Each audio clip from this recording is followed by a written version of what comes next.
10:30, I had my dinner and closed the house because I am alone at home.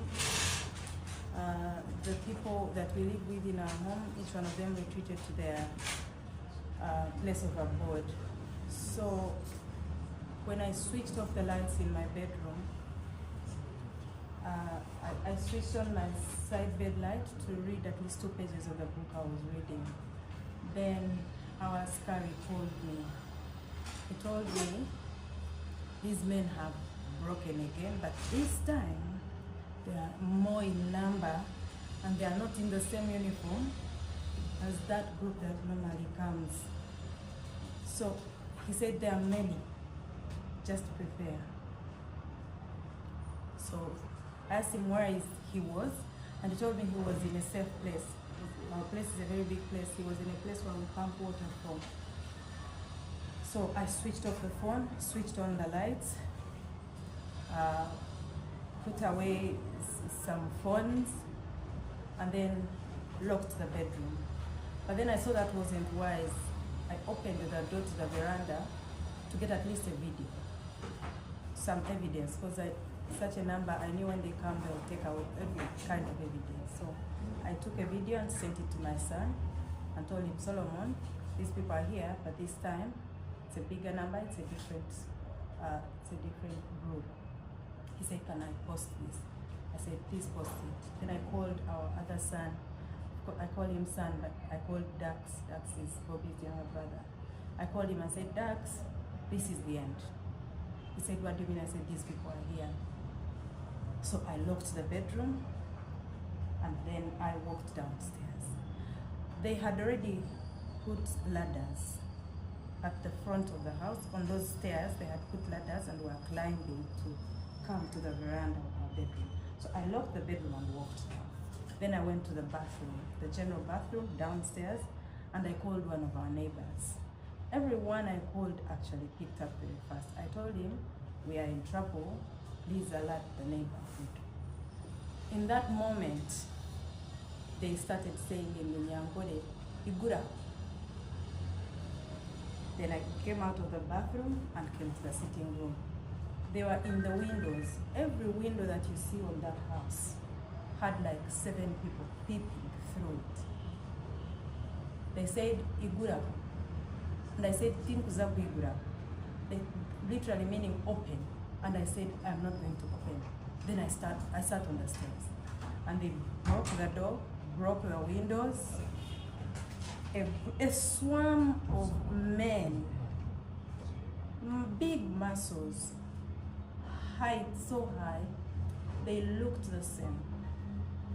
When I looked down, they had almost the same shoe size. That group is a group that is selected. You can see that they selected them according to height, to weight, to size, to color. And they belong from one tribe. They all swam in. At that moment, I looked down on the floor. Then I could see footsteps going to different directions of the house. Some going to the corridors, some going to the lounge, and some bypassed me on the stairs, and went upstairs. Now, in that moment, one of them came and told me, come and sit in the chair. I got off the stairs, I sat on the floor. Because in that moment, I wasn't sure my knees would allow me to stay in the chair. I sat on the floor. So he walked behind me, knelt behind me, and said, give me the phone. And I did this, I gave it to him. Then he said, remove the password. I said, I'm not removing the password. He said, in Runyankore, password. And I said, password Kindajihe. Then he walked past me with the phone, went outside, talked to some people, came in with 4 men. Extra. Already the sitting room has more men standing, some with hammers. Each one of them was armed. I have never seen such firearms. New, fresh. So ignore the other like 40, 50 that were in the sitting room. He called in new people. They came. When they came, he went back behind me. I was wearing my husband's nightie because these days I was feeling like I can't wear my nighties. Something is going to happen in that night. So I was wearing a biker, and on top of it, I was wearing a nightie. So he held the trousers of the nightie and pulled me up. Then he held the shirt of the nightie from the back. He was using one arm. So he held it, then he brought the phone in front of me and said, remove the password. I said, I have told you I will not remove the password. The one that he came with held me in the neck here and lifted me off my feet in the neck like this. So when he lifted me, in self-defense, I kicked him because he was in front of me. So I kicked him in the groin, and then he walked away. This one pulled me, the buttons of my shirt broke, and he stayed with my shirt in his hands. Now, I just walked away from them and went and stood in one corner. But remember, this is a house full of men. Some looked away. Some were unbothered. One of them said in Uganda, "Nedda nedda mama muddize essata yambali." Then one of them held his hand and walked him out. One of them picked the shirt and said, "Put up your hands and I dress you up." I said, "I can dress myself up, give me my shirt." Gave it to me, I put it on. Of course, the buttons were not on. And then I sat down. When I sat down, they lifted me again. Now, this time by these, because I play to these when I'm going to sleep. That same man held me by my hair, lifted me up. We have holes in the sitting room, and hit my head on the pole and slit my mouth. So when he hit me, he pulled me down and sat me down. Then he pushed my head and I went down, and they sat on me. I could feel 4 bodies seated on me. Then he said, "Will you give me the password?" I said again in Unyankore, "You have already done enough. You are not getting the password." There was someone who was like commanding them. He came in, he said, "What's happening here?" He said, "Leave her alone." Then I sat. Meanwhile, in that moment, they were already upstairs, creating havoc.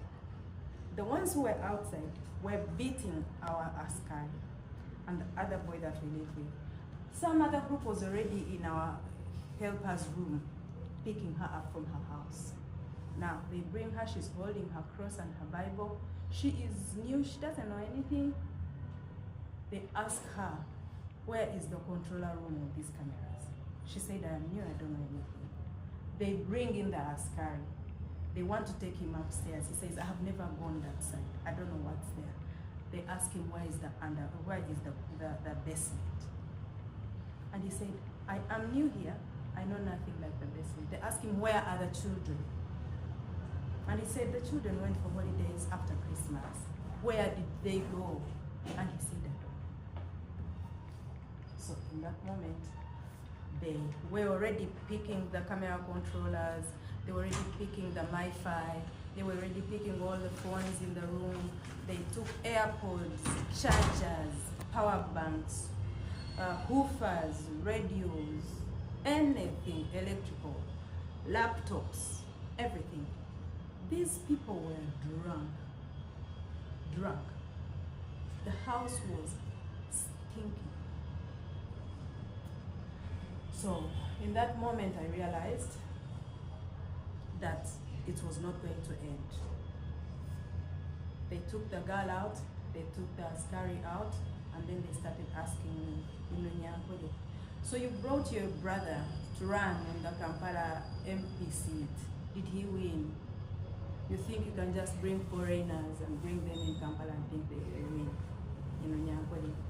And then another one asked me and says, "Okashwego mwinazi w'Omuganda, Abanyankole okota kubaleba. You got married to I don't know what they call a mwinazi. What do they call a mwinazi in English? A mwinazi is like a traitor. It's like the worst person that there can be in the world." He said, "You married that traitor of a Muganda. Were you not seeing the Abanyankole?" In that moment, I think out of rage, I started feeling dizzy. I started feeling hot. I asked for water. They brought me water. Those same people gave me my water. I drank it. And then the next time I got to see myself, I was sleeping in a pool of vomit on the veranda outside. And they were gone. So it is the Askari who drove me out and brought me here. In that whole mix, we still had the police, which has kept me under house arrest for 8 days. The other thing they kept asking me was, where is your husband? I told them I don't know where he is. They said, before we beat that round head of yours, where is your husband? I said, you can do whatever you like. I don't know where he is. They even asked the same thing to that guy. And he said, he went to vote, he came back the next day, I didn't see him because I work in the evening, so I don't know what time. That's how it was. But by the time they left, they had broken all the doors. They had broken all the windows. You'll see the pictures. They had pulled down the TV. They had caused havoc everybody everywhere. Pulled my children's clothes out of wardrobes. Pulled beds out of the room. They had scratched the walls. They took anything that they felt was of value. So this group was a group of murderers. It was a group of thieves. They took all my phones and yeah.